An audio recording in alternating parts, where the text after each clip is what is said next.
The banks made $30 billion this last year.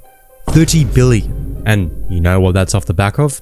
Housing. Housing prices have gone up and bank profits have also gone up. 60% of bank lending goes into residential mortgages. And this is why housing is so cooked in this country, because you have banks that are structurally dependent on house prices to continually increase their profits, their returns. But also you've got a majority of the country whose largest asset, their home, is the thing being speculated on by the banks. And so anyone that's trying to, point to these instrumental factors like immigration or negative gearing and capital gains or zoning, those can be short-run, considerations, but underpinning all of it is the creation of credit for the sake of profit.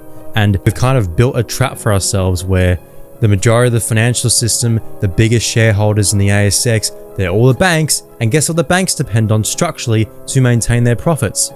Housing prices. And what's even more cooked is that our superannuation funds are increasingly investing in the big four banks and therefore financing this boom in residential mortgage lending.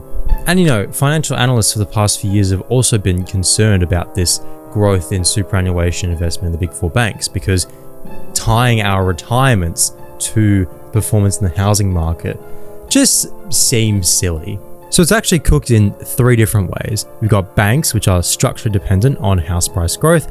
Majority of households are homeowners, so they want their biggest asset, their home, to grow in value.